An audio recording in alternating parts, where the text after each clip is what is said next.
الحمدللہ وکفا وسلام علی عبادہ الذین اصطفیٰ لا سیما علی سید الرسل وخاتم الانبیاء وعلی آلہ الذین سلکوا علی طریق الہدی اما بعد فاعوذ باللہ من الشیطان الرجیم بسم اللہ الرحمن الرحیم وَلَقَدْ فَتَنَّ الَّذِينَ مِن قَبْلِهِمْ فَلَيَعْلَمَنَّ اللَّهُ الَّذِينَ صَدَقُوا وَلَيَعْلَمَنَّ الْكَاذِبِينَ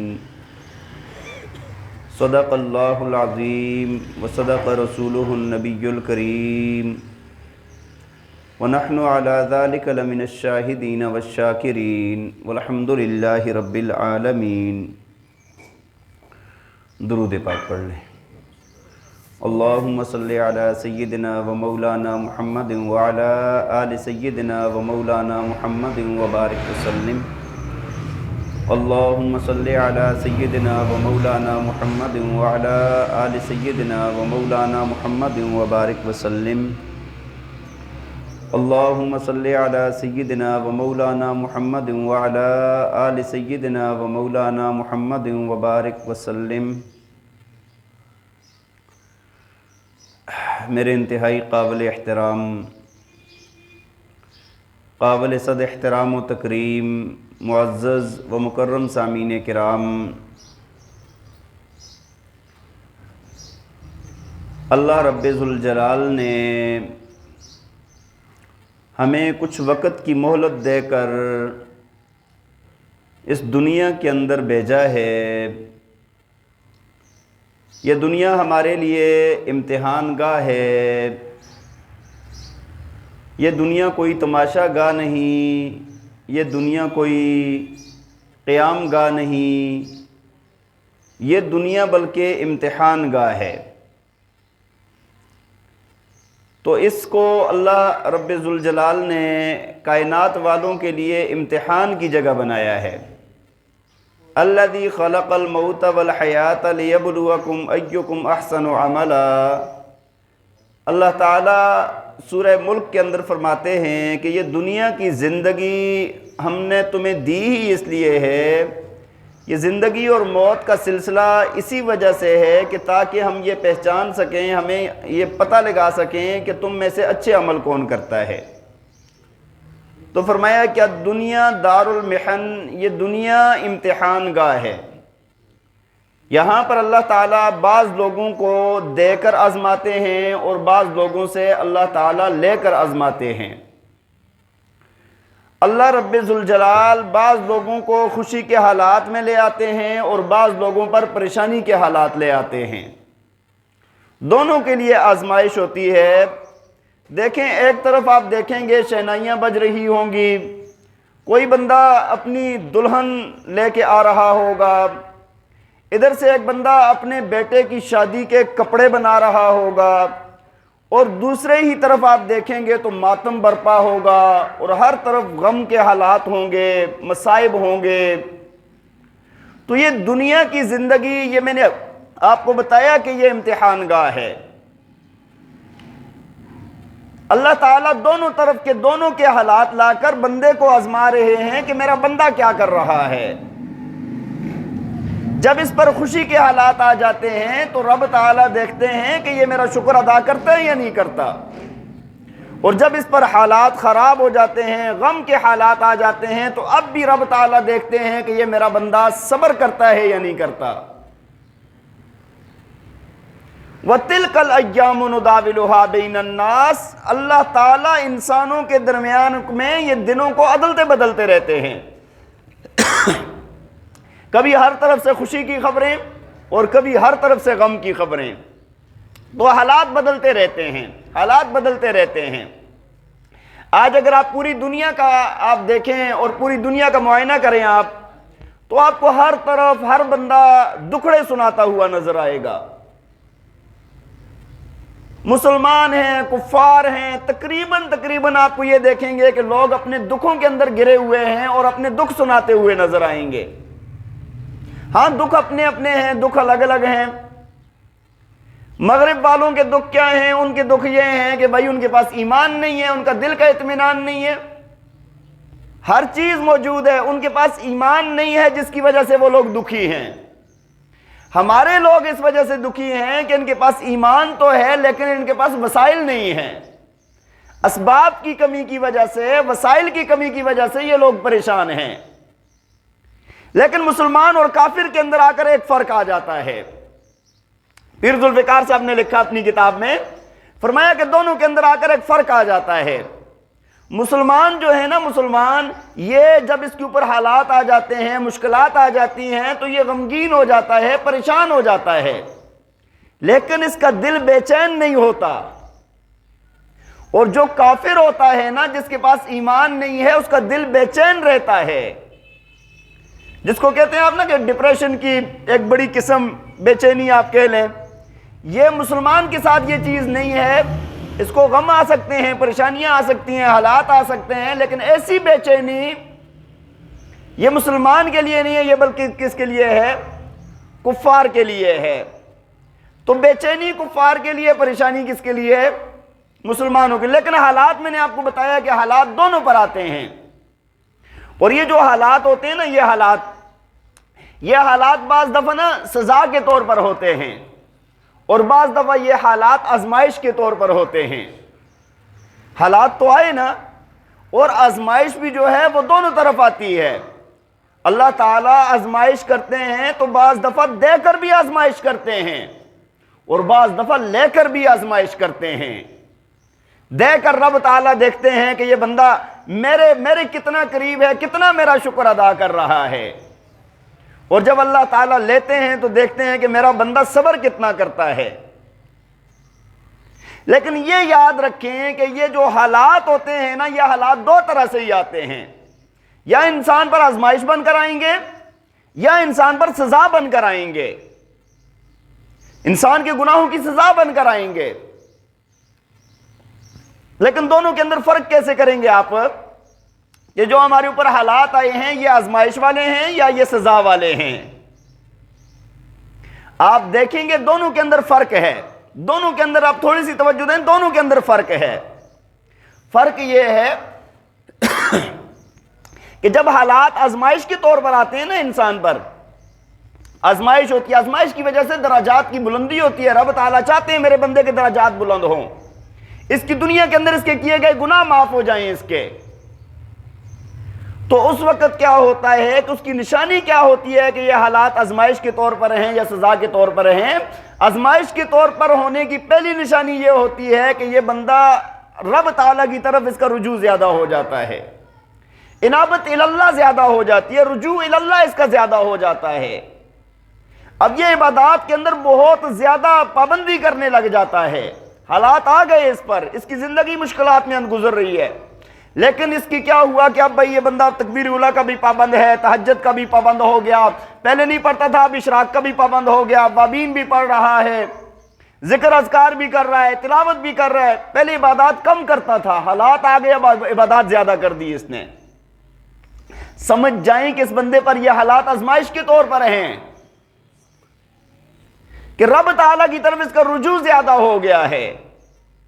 اور دوسرا حالات آزمائش کے طور پر ہونے کی نشانی یہ ہے کہ فرمایا کہ اس بندے کی نا امیدی، مایوسی اس کو نہیں ہوتی، اس کو ہر وقت اللہ تعالیٰ کی ذات پر امید لگی ہوئی ہوتی ہے کہ جس رب نے یہ حالات لائے وہ نکالے گا بھی اس سے ہمیں۔ یہ شکوے شکایتیں کرتا ہوا آپ کو نظر نہیں آئے گا۔ تو یہ دوسری نشانی ہوتی ہے اس بندے کی کہ اس پر حالات آزمائش کے طور پر آئے، اس کے درجات کی بلندی کے لیے، اس بندے کو رب تعالیٰ کے قریب کرنے کے لیے۔ اور اگر معاملہ اس کے برعکس ہو، ہاں جی، تو پھر سمجھ جائیں کہ پھر کیا ہوتا ہے، یہ حالات سزا کے طور پر ہیں۔ دیکھیں نا، اللہ تعالیٰ نے حالات بھیج دیے، بندہ صبر شکر کے ساتھ لگا ہوا ہے، رب تعالیٰ کتنا خوش ہوتا ہوگا۔ وہ داؤد طائی رحمہ اللہ تعالیٰ علیہ بہت بڑے بزرگ گزرے ہیں، فرمایا کہ اللہ تعالیٰ نے ان کو الہام فرمایا ایک مرتبہ کہ داؤد، جب کبھی میں تمہیں کوئی سڑی ہوئی سبزی دے دوں نا، اس پر بھی شکر ادا کرو، خوشی سے قبول کر لیا کرو۔ کیونکہ میں رب ہوں، میں جانتا ہوں کہ میں نے اس کو کیا دینا ہے کیا نہیں دینا۔ اور جو بندہ اس وقت آ کر اس پر صبر کر جاتا ہے، شکر کرتا ہے، اس پر رب تعالیٰ بہت زیادہ خوش ہوتے ہیں۔ جیسے دیکھیں نا، گھر کے اندر اگر ایک بندہ اپنے بچوں کے لیے بہت سارے فروٹ یا کوئی چیزیں لے کر آیا اور ایک بچے کو اتنی اچھی چیزیں نہیں ملی، لیکن وہ والد کا شکریہ ادا کرتا ہے، کہتا ہے ابا جی بہت خوش ہوں آپ نے میرے لیے یہ سب کچھ لایا ہے۔ دوسروں کو بہت اعلیٰ قسم کی چیزیں مل گئی ہیں، تو والد کس سے زیادہ خوش ہوگا؟ چیزیں تو اس کو اچھی نہیں ملی لیکن یہ شکریہ ادا کرنے والا ہے، والد اس سے زیادہ خوش ہوگا، حالانکہ چیزیں دوسروں کو زیادہ اچھی مل گئی ہیں۔ اسی طرح اگر کسی کی بچی ہے، وہ شکل صورت میں یا دماغ میں وہ اتنی زیادہ اچھی نہیں ہے، اور کوئی اچھے حسب و نسب والا اور اچھا خوبصورت اور مالدار اور اچھا اخلاق والا کردار والا بندہ اس کو اپنے نکاح میں قبول کر لیتا ہے، تو والد اس کا شکر گزار ہوتا ہے یا نہیں ہوتا؟ یار اس بندے کو پتہ بھی تھا لیکن پھر بھی اس نے کر لیا۔ تو رب تعالیٰ کا بھی یہ معاملہ ہے کہ جو بندہ اللہ تعالیٰ کی نعمتوں کا شکریہ ادا کرتے ہوئے کم مل گئی شکریہ ادا کر رہا ہے، اللہ تعالیٰ اس سے خوش ہوتے ہیں۔ حدیث شریف میں آتا ہے نا، فرمایا کہ جو بندہ میری دی ہوئی کم روزی پر راضی ہو جائے گا، کل قیامت کے دن اس کے کم اعمال پر میں راضی ہو جاؤں گا، کم اعمال پر اللہ تعالیٰ اس کے راضی ہو جائیں گے۔ تو یہ میں آپ کو عرض کر رہا تھا کہ جب حالات آزمائش کے طور پر آتے ہیں تو اس کی دو نشانیاں ہیں۔ پہلی نشانی یہ ہے کہ اس کا اللہ کی طرف رجوع زیادہ ہو جاتا ہے، اور دوسری نشانی یہ ہے کہ اس کے اندر مایوسی اور نا امیدی بلکہ امید لگی رہتی ہے اس کو۔ اور یہی حالات جب سزا کے طور پر آ جاتے ہیں، اللہ تعالیٰ کسی کو کسی کے گناہوں کی وجہ سے، اس کی بدکاریوں اور بدعمالیوں کی وجہ سے جب اللہ تعالیٰ پکڑتا ہے، اس وقت کیا ہوتا ہے؟ پہلی بات یہ ہوتی ہے کہ اس کا اللہ کی طرف رجوع کم ہو جاتا ہے۔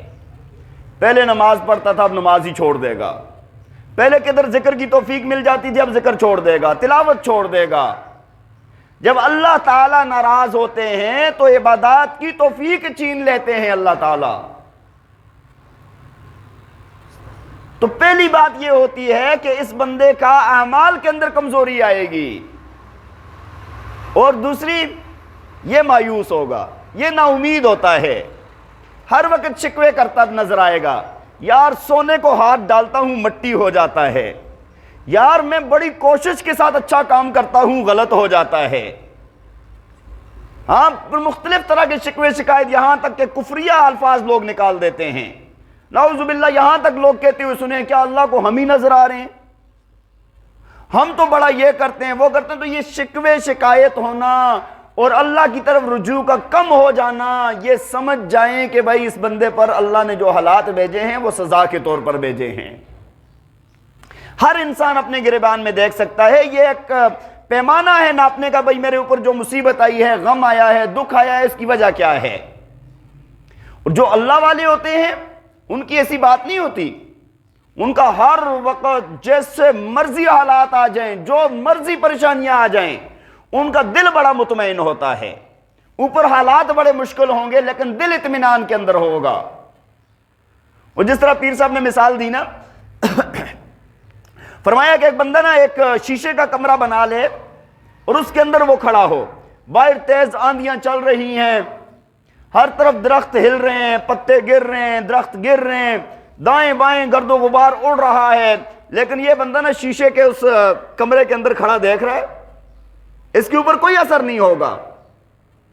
وہ جیسے شاعر نے کہا نا کہ طوفان کر رہا تھا میرے عزم کا طواف، لوگ سمجھ رہے تھے کہ کشتی بور میں ہے۔ اور جو مرضی حالات آ جائیں اس کا دل اطمینان کے اندر ہوگا، اس کا دل کبھی نہیں ادھر ادھر جائے گا، ایمان والا، اللہ والا، اللہ کے قرب والا۔ تو یہ حالات ہوتے ہیں نیک لوگوں کے۔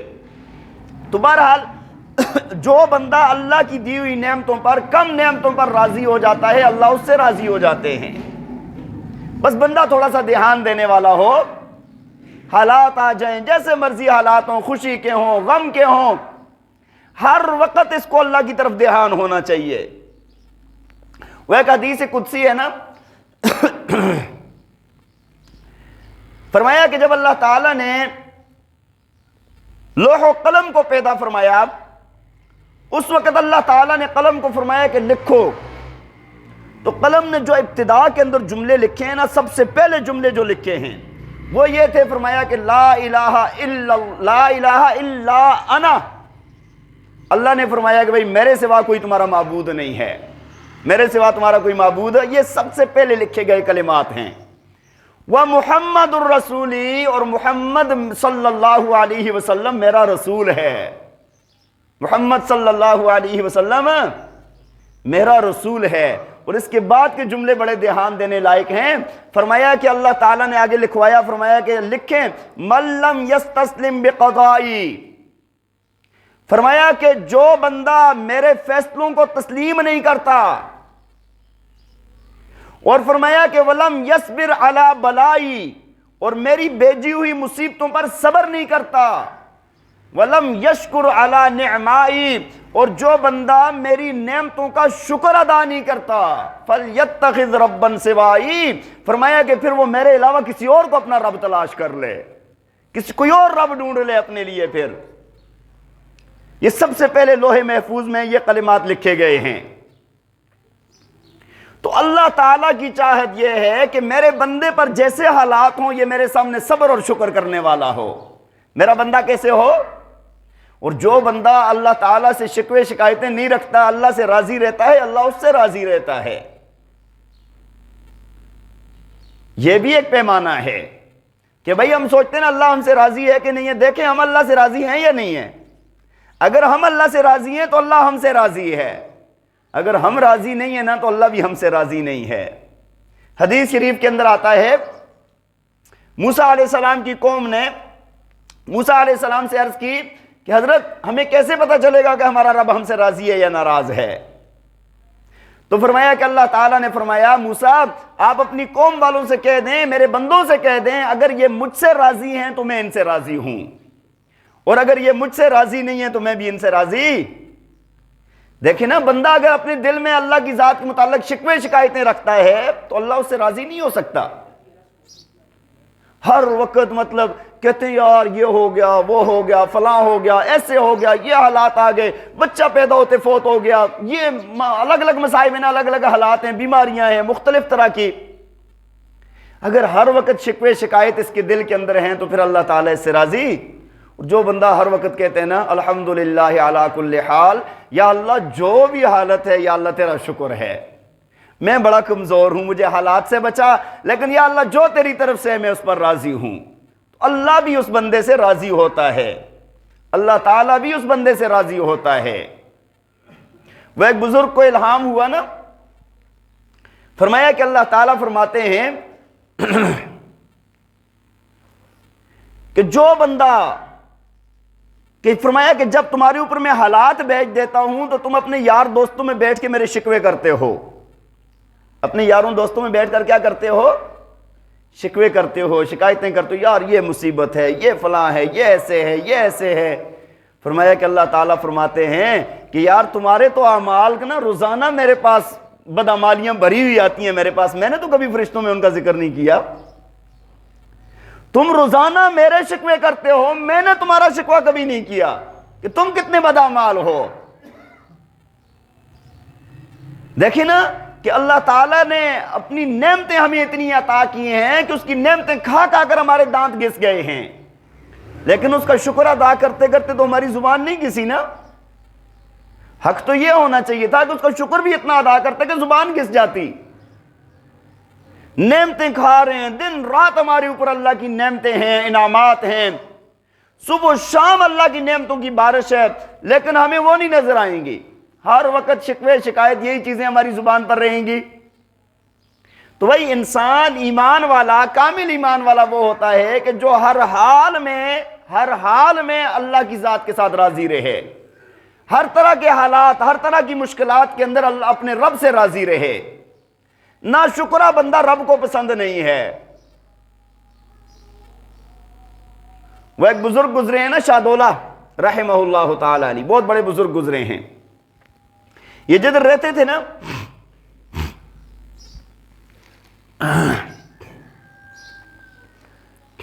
وہاں پر قریب پر ایک نہر تھی، کوئی ایسا بند تھا، پانی آتا تھا، تو جب پانی بڑھ جاتا تھا تو خطرہ ہوتا تھا کہ بھئی یہ بند ٹوٹ جائے گا اور پوری آبادی اس کے اندر تباہ ہو جائے گی، تو لوگوں نے بند بنایا ہوا تھا۔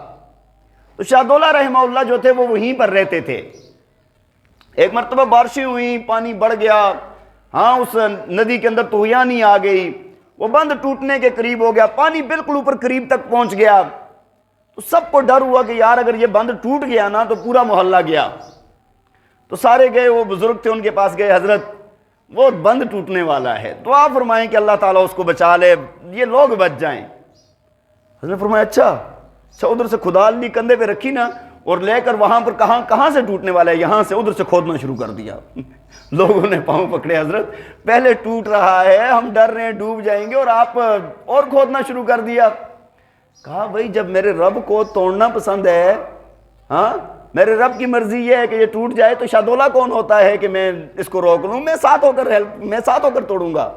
جدھر مولا ادھر شاہ دولہ، یہ ادھر سے ہی مشہور ہے نا، یہ جدھر مولا ادھر شاہ دولہ۔ تو اللہ تعالیٰ کو ان کی یہ عاجزی اور یہ ادا ایسی پسند آئی کہ وہ پانی فوراً نیچے گیا، پانی سارا واپس ہو گیا، وہ بچ گئے سارے۔ تو رب کی رضا پر راضی رہنا، رب کی رضا پر راضی رہنا ہر وقت، کہ میرے رب کی طرف سے کیا فیصلہ ہے، میرا رب کیا چاہتا ہے، اللہ تعالیٰ اس بات پر بہت خوش ہوتے ہیں۔ لیکن انسان ہیں کہ ہم اس بات کو سمجھتے، دیکھیں نا نبی پاک صلی اللہ علیہ وسلم کتنے ستائے گئے، آپ پر کتنی آزمائشیں آئی ہیں، لوگوں نے کتنا ستایا ہے آپ کو، لیکن سب کچھ کے باوجود نبی علیہ السلام کا، صحابہ کا صبر کیسا تھا؟ جو مرضی حالات آ گئے، آپ نبی علیہ السلام کی زندگی کو دیکھیں، صحابہ کی زندگی کو دیکھیں، کہ جب حالات آتے تھے کیا کرتے تھے؟ اٹھتے تھے، مصلی لیتے تھے، رب کے سامنے نماز پہ شروع ہو جاتے تھے، دعائیں مانگنے لگ جاتے تھے، اللہ تعالیٰ حالات کو بدل دیتے تھے، حالات بدل جاتے تھے۔ غزوہ بدر میں آپ دیکھیں نا کیسے حالات تھے، غزوہ بدر کے اندر مسلمانوں کے بہت مشکل حالات تھے، 313 مسلمان ہیں، نہ پاس اسلحہ ہے، نہ اور کوئی چیزیں ایسی موجود ہیں، افراد بھی کم ہیں، طاقت بھی کم ہے، حالات یہ ہیں کہ مسلمانوں کے پاس کھانے کے لیے روٹی نہیں ہے، اور کفار ادھر سے بڑے طاقت والے، بڑی قوت والے، ان کے پاس اسلحہ بھی موجود ہے، ان کے پاس اونٹ گھوڑے بھی موجود ہیں، افراد بھی زیادہ موجود ہیں، طاقت بھی زیادہ ہے، لیکن اللہ تعالیٰ نے مسلمانوں کو فتح عطا فرمائی۔ اس دن نبی علیہ السلام نے کیا کیا تھا؟ فرمایا کہ نبی علیہ السلام کے لیے ایک جھونپڑا بنایا گیا نا، تو آپ اس کے اندر کھڑے ہو گئے رب تعالیٰ کے سامنے، رات کا وقت تھا، رات کو کھڑے ہو گئے اللہ کے سامنے اور دعائیں مانگ رہے ہیں، کبھی کھڑے ہوئے، کبھی بیٹھے ہوئے، کبھی سجدے کے اندر، نبی علیہ السلام مختلف حالات کے اندر روئے جا رہے ہیں اور دعائیں مانگ رہے ہیں، اور دعا کے الفاظ کیا تھے؟ یا اللہ اگر یہ 313 میری ساری زندگی کی محنت ہے، اگر یہ چلے گئے نا تو تیرا نام لینے والا کوئی نہیں ہوگا۔ عاجزی دیکھیں آپ، یا اللہ مسلمانوں کو فتح عطا فرما دے۔ اللہ تعالیٰ نے پھر فرشتے اتارے ہیں کہ نہیں اتارے؟ پھر اللہ تعالیٰ نے فرشتے اتارے ہیں، میدان جنگ کے اندر فرشتے اللہ نے اتارے ہیں۔ پھر تو یہ چیزیں ہوتی ہیں کہ بھائی جب حالات آ جائیں تو اس وقت رجوع کس کی طرف کرنا ہے؟ اللہ کی طرف کرنا ہے۔ تمام انبیاء کا آپ دیکھیں، انبیاء پر مختلف حالات آئے۔ حضرت ابراہیم علیہ السلام کو جب آگ میں پھینکا جا رہا ہے تو حضرت کیا کر رہے ہیں؟ اللہ تعالیٰ سے دعا مانگ رہے ہیں۔ ہر جگہ پر آپ دیکھیں گے جب حضرت یوسف علیہ السلام کے ساتھ ظلم زیادتی ہوئی تو اس وقت بھی انہوں نے کیا کہا؟ تو ہر مسلمان کا یہ ہونا چاہیے، مسلمان وَأُفَوِّضُ أَمْرِي إِلَى اللَّهِ، یا اللہ میں اپنے تمام معاملات آپ کے حوالے کرتا ہوں، میں کچھ بھی نہیں ہوں۔ اور اللہ تعالیٰ نے کتنی پیاری بات فرمائی ہے، فرمایا أَلَيْسَ اللَّهُ بِكَافٍ عَبْدًا، کیا اپنے بندے کے لیے اس کا رب کافی نہیں ہے؟ یہ بات آپ نے کبھی ذرا اس پہ غور کریں آپ، أَلَيْسَ اللَّهُ بِكَافٍ عَبْدًا، اپنے بندے کے لیے اللہ کافی نہیں ہے؟ یہ ادھر کبھی روتا ہے، کبھی ادھر روتا ہے، کبھی ادھر روتا ہے، اپنے رب کی طرف دھیان کیوں نہیں دیتا؟ تو یہ چیز ہوتی ہے کہ سب کو ہم جتنے بھی مسلمان ہیں ہمیں کیا؟ حسبنا اللہ و نعم الوکیل، نعم المولا و نعم النصیر، ہمیں ہمارا رب کافی ہے، ہمیں ہمارا رب کافی ہے۔ دیکھیں نبی پاک صلی اللہ علیہ وسلم جب بہت آزمائشوں میں، بہت حالات میں، بہت مشکلات میں تھے، تب اللہ تعالیٰ نے قرآن کی ایک آیت نازل فرمائی تھی، وَاصْبِرْ وَمَا صَبْرُكَ إِلَّا بِاللَّهِ وَلَا تَحْزَنْ عَلَيْهِمْ وَلَا تَكُ فِي ضَيْقٍ مِّمَّا يَمْكُرُونَ۔ اللہ تعالیٰ اس وقت صبر کا کہہ رہے ہیں، صبر کرنا ہے آپ نے کیا کرنا ہے؟ اللہ کی ذات کے ساتھ صبر کرنا ہے آپ نے۔ تو ہمیں چاہیے کہ ہم کیا کریں؟ صبر کریں۔ ہم کیا کریں؟ صبر کریں۔ اور پیر ذوالفقار صاحب نے لکھا، فرمایا کہ یہ آیت نا غم کو ہلکا کرنے کے لیے مجرب وظیفہ بھی ہے۔ غم ہلکا کرنے کے لیے بندہ غمگین ہونا، 2-4 بار یہ آیت پڑھے، دم کر دے تو غم ہلکا ہو جاتا ہے، غم دور ہو جاتا ہے، بوجھ دل سے اتر جاتا ہے بندے کے۔ تو یہ دیکھیں، میں آپ کو عرض یہ کر رہا تھا، جتنے بھی حالات آتے ہیں انسان پر، وہ سارے کے سارے کس کی طرف سے ہوتے ہیں؟ اللہ کی طرف سے ہوتے ہیں۔ اور حالات آنے کی وجوہات علماء نے لکھی، فرمایا کہ اللہ تعالیٰ کے مختلف اسماء ہیں، اللہ کے نام ہے نا، اور ہر ایک نام کی الگ تجلی ہے۔ جب جس نام کی تجلی جب پڑ رہی ہوتی ہے، وہ حالات انسان پر آتے ہیں۔ اللہ کا نام ہے باسط، اللہ کا نام ہے قابض، اللہ یقبض ویبسط والیہ ترجعون۔ اللہ ہی کی ذات ہے کہ جو حالات کو تنگ کرنے والی ہے، اللہ ہی کی ذات ہے جو حالات کو کھولنے والی ہے۔ تو جب قابض نام جو اللہ کے اسم گرامی ہے، اس کی تجلی انسان کے دل پر پڑتی ہے، تو اس کے حالات مشکل ہو جاتے ہیں۔ اس پر کیا ہوتی ہے؟ مشکلات آنے لگ جاتی ہیں۔ بندہ کہتا ہے یار بیمار ہو گئے، بچے بیمار، خود بیمار، بیوی بیمار، ہاں حالات ٹینشن میں، پریشانی میں، ہاں کاروبار ختم ہو گیا، مختلف طرح کی پریشانیاں آ جاتی ہیں۔ لیکن پیچھے تجلی کس کی ہوتی ہے؟ رب تعالیٰ کی تجلی ہوتی ہے۔ اور یہی بندہ ہوتا ہے، ہاں بعض دفعہ کہتے ہیں یار بڑی اچھی صحت ہو گئی، بچے بڑے ٹھیک ٹھاک، خوشحالی، دنیا بھی ہر طرح کی آسودگی آ گئی، کاروبار کے اندر بڑی برکت آ گئی۔ وہ رب تعالیٰ کی جو باسط نام ہے نا، اس کی تجلی اس کے دل پر پڑ رہی ہوتی ہے۔ جب باسط کی تجلی پڑتی ہے تو حالات کھلے کھلے نظر آتے ہیں، بندہ الٹا پاؤں رکھتا ہے، سیدھا لگتا ہے۔ ہاں بندہ کہتا ہے یار میں نے کیا کچھ نہیں، اتنی برکت آ گئی ہے۔ اب مجھے بتائیں کہ حالات اگر برے آ گئے تو تب بھی کس کی طرف سے ہیں؟ ہاں اللہ کے نام کی تجلی ہے۔ اور جب حالات اچھے ہو گئے تو پھر بھی کس کی ہیں؟ اور وہ کیا کہتے ہیں کہ محبوب کا ہر فعل محبوب ہوا کرتا ہے۔ محبوب کا ہر فعل کیا ہوتا ہے؟ دونوں حالات جب ہمارے محبوب کی طرف سے ہیں، رب تعالیٰ کی طرف سے ہیں، تو پھر تو اس پر ہاں جس طرح یا اللہ جیسے آپ کی مرضی ہے، یا اللہ جیسے آپ کی مرضی ہے۔ وہ ہمارے بزرگ گزرے نا، حضرت گنگوئی رحمہ اللہ تعالی علیہ، ان کے متعلق غالباً میں نے ایک کتاب میں پڑھا تھا کہ ان کا کوئی بچہ فوت ہو گیا تھا، تو مولانا اشرف علی تھانوی صاحب رحمہ اللہ ان کے پاس تعزیت کے لیے گئے۔ یہ بڑے بزرگ تھے، تو فرمایا کہ وہاں پر گئے جب تو دیکھا کہ یار حضرت بالکل نارمل ہے، تو وہ تعزیت والے جو الفاظ ہوتے ہیں نا وہ بھی نہیں کہہ پائے کہ یار میں ان کو دکھی کر دوں گا یہ الفاظ کہہ کے، مطلب وہ بالکل نارمل ہیں اور میں ان کو اگر بچے کی یاد دلاؤں گا تو وہ اور دکھی ہو جائیں گے۔ تو بہرحال یہ ادھر سے ان سے ملاقات کر کے واپس آئے اور پھر آ کر یہاں سے خط لکھا۔ خط میں لکھا حضرت میں آپ کے پاس تعزیت کے لیے آیا تھا، لیکن آپ کے حالات دیکھ کے تو پھر میں تعزیت والے الفاظ نہیں کہہ سکا۔ تو حضرت نے لکھا بھائی بات یہ ہے کہ جو اللہ کی رضا ہے اس پر میں راضی ہوں، جیسے اللہ کا حکم ہے میں راضی ہوں، ہاں بس وہ بچے کی فوتگی کی تکلیف اتنی ہوئی ہے کہ باتیں بھولنے لگ گئی ہیں مجھے۔ مطلب انسان کو ایک فطری طور پر ایک تکلیف ہوتی ہے نا۔ مجدد الفسانی صاحب رحمہ اللہ تعالی علیہ نے اپنے مکتوبات میں لکھا، فرمایا کہ بھائی جب کوئی بھی حالت آئے تو وہ اللہ تعالیٰ کی طرف سے ہے، اور اللہ ہمارا محبوب ہے، اور محبوب کا ہر فعل کیا ہوتا ہے؟ محبوب ہوا کرتا ہے۔ محبوب کا ہر فعل کیا ہوتا ہے؟ محبوب ہوتا ہے۔ تو جب کوئی بھی حالت آ جائے، رب تعالیٰ ہمارا محبوب ہے، تو بندے کو اس پر کیا ہونا چاہیے؟ راضی ہونا چاہیے۔ دیکھیں نبی پاک صلی اللہ علیہ وسلم نے ایک دعا سکھائی ہے کہ صبح شام پڑھنی ہے۔ کیا کرنا ہے؟ تقریباً لوگوں کو یاد ہوگی۔ دعا کیا ہے؟ رضیت باللہ ربا وبالاسلام دینا۔ کیا دعا ہے؟ ابتدائی لفظ کیا ہیں؟ رضیت باللہ ربا، کہ یا اللہ میں راضی ہوں کہ اللہ میرا رب ہے، اللہ میرا پروردگار ہے۔ یہ نبی پاک صلی اللہ علیہ وسلم نے صبح شام پڑھنے کے لیے سکھائی ہے پوری امت کو، صبح شام یہ دعا پڑھا کرو۔ اس کے اندر بندہ کیا کہتا ہے؟ یا اللہ میں آپ سے راضی ہوں۔ تو انسان کو اپنے رب سے ہر وقت راضی رہنا چاہیے۔ وہ ایک بزرگ نا پیر ذوالفقار صاحب نے لکھا، فرمایا کہ وہ فرمایا کرتے تھے کہ میرے لیے یہی عزت کافی ہے کہ آپ میرے رب ہیں، یا اللہ آپ میرے رب ہیں، میرے لیے اس سے بڑی کوئی عزت نہیں ہے، اور میرے فخر کے لیے یہی کافی ہے کہ میں آپ کا بندہ ہوں۔ جیسے رب تعالیٰ کی ذات انسان کو رکھتی ہے، انسان کو ہر حال میں خوش رہنا چاہیے۔ وہ ایک شعر ہے نا بڑا مشہور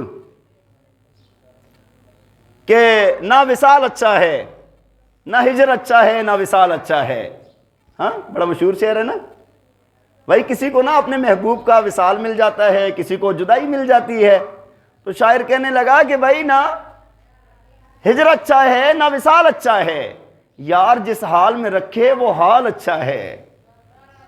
ہاں جیسے اللہ تعالیٰ کی ذات انسان کو رکھتی ہے وہی حال انسان کے لیے بہتر ہے۔ تو بھائی بات یہ ہے پھر انسان پر جب بھی حالات آ جائیں نا، میں نے آپ کو عرض کی حالات آتے ہیں مختلف طرح کے حالات، آزمائش والے ہوں، مصائب والے ہوں، جیسے بھی ہوں، ہمارے علماء نے لکھا ہے کہ بھائی اس سے نکلنے کے لیے کیا کریں گے؟ استغفار کریں گے۔ مجرب کیا ہے اس کے لیے؟ استغفار۔ جو بندہ استغفار کرے گا اللہ تعالیٰ آزمائش والے حالات سے بھی نکال دے گا، مصائب والے حالات سے بھی، سزا والے حالات سے بھی نکال دے گا۔ اور ہر وقت میری ساری بات کا یہ مقصد نہیں ہے کہ بندہ ہٹ درم ہو جائے، نہیں میں ایسے ہی ٹھیک ہوں، مصیبت ہے جیسی بھی ہے میں ٹھیک ہوں، ایسے نہیں۔ ہاں یہ ہے کہ جب مصیبت آ گئی صبر تو کرنا ہے نا، لیکن اس وقت کرنا کیا ہے کہ اس وقت رب تعالیٰ کے سامنے عاجزی کرنی ہے۔ یا اللہ میں آپ کی سزا کے لائق بھی نہیں ہوں، آزمائش کے لائق بھی نہیں ہوں، یا اللہ میرے ساتھ عافیت والا معاملہ فرما دیجئے۔ اللہ تعالیٰ کے سامنے عاجزی کرنی ہے، ٹھیک ہے جی۔ انسان ہر وقت عاجزی کرے گا اپنے رب کے سامنے، کیونکہ اپنے رب کی نہ آزمائشوں کو یہ سہ سکتا ہے نہ سزاؤں کو سہ سکتا ہے یہ انسان۔ یہ جب عاجزی کرے گا، استغفار کرے گا، تو اللہ تعالیٰ اس کو اس کے حالات سے نکال دے گا۔ اللہ تعالیٰ ہمیں عمل کرنے کی توفیق عطا فرمائے۔ بھائی ایک بات اور، ابھی اجتماع آ رہا ہے، اسلام آباد کا اجتماع جو ہر سال ہوتا ہے، تو یہ جمعے والے دن شام کو شروع ہو جائے گا، 12 تاریخ کو، 12 تاریخ جمعے والے دن، اور پھر اتوار کی صبح دعا ہو جاتی ہے۔ بہت بڑا اجتماع ہوتا ہے، آپ حضرات جانتے ہیں، آپ جانے والے سارے ساتھی ہیں۔ اس اجتماع کے اندر نا ایسے بڑے بڑے اولیاء اللہ آئے ہوتے ہیں نا کہ ہم تصور بھی نہیں کر سکتے۔ حقیقت بات آپ کو بتاتا ہوں کہ بہت اچھا، اس کی آپ کو میں آسان بات بتا دوں نا، ایک بندہ میں کہتا ہوں نا جیسے مرضی دل پتھر ہو جاتے ہیں نا، ایک مرتبہ اندر چلے جائیں اور آپ کوئی بیان بھی اگر نہ بھی سنیں، آپ جائیں باہر نکلیں، آپ کی دل کی حالت کیا ہوگی۔ ایسے بڑے بڑے میں نے آپ کو بتایا بزرگ لوگ ہوتے ہیں، اللہ والے ہوتے ہیں، جن کی وجہ سے اللہ تعالیٰ نے بہت زیادہ رحمتیں نازل کرنی ہوتی ہیں، ٹھیک ہے جی۔ تو وہاں پر اجتماع ہے بھائی، اس کے اندر بہت دینی فائدہ ہوتا ہے، علماء پوری دنیا سے آتے ہیں، بڑے بڑے علماء حضرات، بڑے بڑے حضرات آتے ہیں، اور بہت اچھا انتظام بھی ہوتا ہے۔ وہاں پر چلے جائیں، جمعے والے دن شام کو جانا ہے، ایک ہفتے کا دن درمیان میں گزارنا ہے، ہفتے کا دن ایک دن ہے درمیان میں، ہاں جی، اور اتوار والے دن صبح دعا ہو جائے گی۔ اتنا بڑا مجمع جب اللہ تعالیٰ کے سامنے رو رو کر دعائیں مانگتا ہے تو وہی بندے کی دنیاوی حالات بھی اچھے ہو جاتے ہیں، اخروی حالات بھی اچھے ہو جاتے ہیں، اور اللہ تعالیٰ کی طرف سے کوئی بات، کسی اللہ والے کی بات دل پر لگ جاتی ہے، بندے کی زندگی بدل جاتی ہے، ٹھیک ہے جی۔ ہمارے والد صاحب نا اسی طرح اجتماع پر گئے تھے، بالکل دنیاوی بندے تھے، ٹھیک ہے، اجتماع پر چلے گئے، بڑے زبردستی لے کر گئے ساتھی، ٹھیک، وہاں پکے نمازی تھے، تہجد گزار تھے، جماعت کے ساتھ نہیں جاتے تھے، ٹھیک ہے جی، اور بہت نیک تھے مطلب۔ تو چلے گئے وہاں پر، اور وہیں سے الحمدللہ اللہ تعالیٰ نے قبول فرمایا، تو 4 ماہ لگا کر واپس آئے تھے، ٹھیک ہے، اور پھر بہت تبلیغ کا کام کیا، اللہ کے دین کا کام کیا۔ اچھا بعض لوگوں کا یہ ہوتا ہے نا کہ یار یہ فلاں کی جماعت ہے، یہ کوئی جماعت، ایسی بات نہیں ہے، تبلیغی جماعت یار کوئی ایسی بات نہیں ہے، ہر طرح کا بندہ اس کے اندر موجود ہوتا ہے، بندہ اپنی اصلاح کے لیے جاتا ہے۔ جب بندہ جاتا ہے کچھ تھوڑا سا اپنا مال بھی لگ جاتا ہے، جان بھی لگ جاتی ہے، وقت بھی لگ جاتا ہے، بندے کو قدر آ جاتی ہے، سمجھ آ جاتی ہے، زندگی بدل جاتی ہے بندے کی۔